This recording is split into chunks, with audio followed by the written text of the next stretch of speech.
हम लोग देखेंगे सिद्ध करना है आज हमको F बराबर R/2 और दर्पण होगा अवतल। अवतल दर्पण में हम लोग सिद्ध करने वाले हैं F बराबर R/2। आज फिजिक्स का ये बहुत ही इम्पोर्टेंट क्वेश्चन है, ठीक ना। 5 नंबर में ये पूछता है, देखेंगे कैसे सिद्ध होगा। सबसे पहले हम क्या करेंगे, सबसे पहले हम लोग करेंगे मान लेंगे कि माना कि एम डैश एक अवतल दर्पण है। ये जो नजर आ रहा है ये एक अवतल दर्पण है, जो एम और एम डैश ये एक अवतल दर्पण है, जिस पर ए बी आपतित किरण है। ए और बी जो किरण है ये इस पर एक आपतित किरण है ए बी, ठीक है ना। ए बी इस पर आपतित किरण है, जो परावर्तन के बाद फोकस एफ से गुजरती है। ये जो फोकस एफ है, ये जब ए बी किरण परावर्तित हो जाती है तो फोकस एफ से होकर के ये गुजरती है, ठीक है ना। ये हमको ध्यान रखना है। साथ ही साथ वक्ता केंद्र सी तथा ध्रुव पी है। ये मैंने मान लिया है, यहाँ पर वक्ता केंद्र सी है और ये यहाँ पर पी ध्रुव है। ये दो बिंदु है जिसको मैंने लिख दिया है, जो चित्र में नजर आ रहा है उस चीज को मैंने पहले लिख दिया है आसानी से। उसके बाद जितना भी चीज चित्र में नजर आ रहा है सारा बात मैंने लिख दिया है। पी और एफ दोनों के बीच की दूरी को मैंने एफ मान लिया है, और ये पी और सी दोनों के बीच की दूरी को मैंने आर मान लिया है। ये एम डैश एक अवतल दर्पण है, ठीक ना। यहाँ पर कोण आई है, कोण आर है, ठीक ना, जो कि एक कोण यहाँ पर बन रहा है, एक कोण यहाँ पर बन रहा है। चलिए तो हम शुरुआत करते हैं प्रकाश के परावर्तन के नियम से, रिफ्लेक्शन ऑफ लाइट से, ठीक ना। प्रकाश के परावर्तन के नियम से कोण आई बराबर होगा कोण आर, ठीक ना। यानी कोण जो आई है, ये कोण जितना होगा, जितना जितना उतने कोण क्या होगा आर, यानी कोण आई दोनों क्या होगा बराबर होगा। कोण जितना आई होगा उतने कोण आर होगा, इसीलिए मैंने लिखा है कोण आई बराबर होगा कोण आर के। कोण आई बराबर होगा कोण आर के।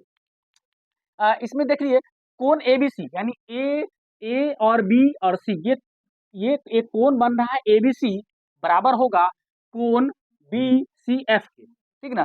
ये जितना कोण ए बी सी होगा उतना ही कोण होगा बी सी एफ, ये दोनों बराबर होगा, इसीलिए एकांतर कोण से ये बराबर होगा। अब समद्विबाहु त्रिभुज बी सी एफ में अब समबाहु त्रिभुज देख सकते हैं बी सी और एफ, ये जो एक है ये एक समबाहु त्रिभुज है जो कि बी सी एफ। इसमें हम चलेंगे, इसमें देखेंगे कि सी एफ जो होगा, सी एफ बराबर होगा बी एफ के, ठीक ना। समझिए सी एफ जितना होगा सी एफ उतने होगा आपका बी एफ, यानी ये दूरी जितना होगा उतनी दूरी ये होगा, इसीलिए मैंने लिखा है सी एफ बराबर क्या लिखा है बी एफ।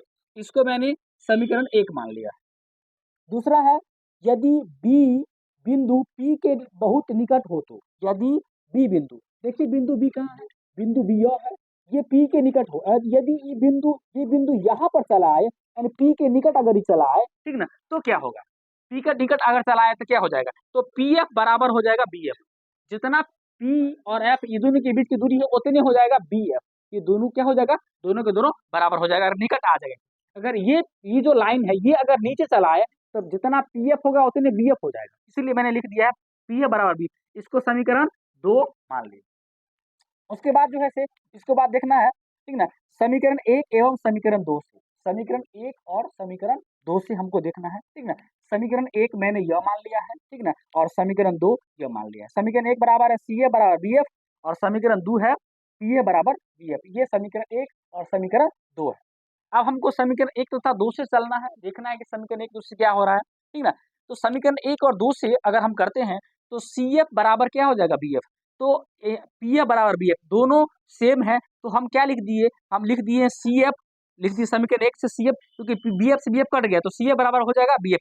इसको देखने के लिए आप ऐसे कर सकते हैं, सी एफ बराबर लिखिएगा बी एफ, ठीक ना, सी एफ बराबर लिखिएगा बी एफ, और उसके बाद समीकरण दूसरा में होगा बराबर हो जाएगा, इसके बराबर हो जाएगा पी एफ, यानी पी एफ बराबर हो जाएगा बी एफ, ठीक ना। आप दो देखिएगा तो ये दोनों के दोनों कैंसिल हो गया, तब बच जाएगा तुम्हारा, ये बच जाएगा आपका सी एफ बराबर P F, sorry P F, ठीक ना। ये दोनों बच जाएगा, इसीलिए मैंने इसको यहाँ पर लिखा है, डायरेक्ट लिख दिया है सी एफ बराबर पी एफ। समझने के लिए देखिए सी एफ के बदले में हम लिख सकते हैं पी सी।